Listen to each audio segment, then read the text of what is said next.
principal sintoma é a perda de memória recente, e depois ela vai progredindo para outros domínios e vai afetando a cognição como um todo. A cognição significa a inteligência do ser humano. Então, o sintoma inicial é a perda de memória e depois vai progredindo para outros domínios cognitivos.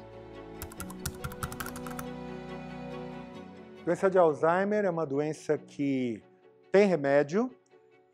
A gente precisa fazer uma diferenciação entre remédios para cura e remédios para controle, melhoria de sintomas. A doença de Alzheimer é uma doença que tem remédios para auxiliar no controle dos sintomas, remédios para auxiliar na memória, remédios para auxiliar em mudanças comportamentais que a doença pode trazer. A doença de Alzheimer ainda não tem um remédio curativo, mas existem tratamentos, remédios para ajudar nos sintomas, sem dúvida.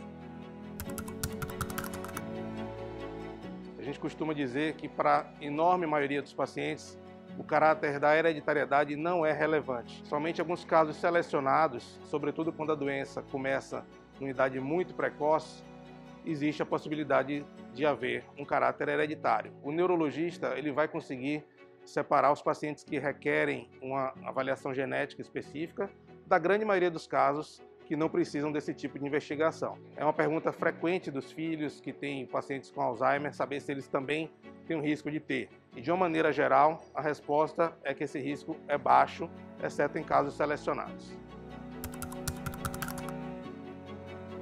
A doença de Alzheimer é uma doença até o presente momento sem cura, mas existem diversas pesquisas de medicamentos e no momento atual os remédios que existem servem para melhorar esses sintomas que a doença apresenta. Há remédios que podem ajudar na memória, eles não são curativos, mas podem por um tempo, muitas vezes por alguns anos, ajudarem no desempenho deste problema, que é o problema de memória. E também os pacientes com Alzheimer, embora não tenha cura, mas os remédios podem ajudar a que durmam melhor, a que fiquem menos agitados, a que ajude, por exemplo, em alterações de alimentação, deglutição, que são problemas gerais que o paciente com doença de Alzheimer pode vir a ter ao longo da evolução da doença. Então, não é cura por enquanto, mas há remédios para ajudar, sem dúvida alguma.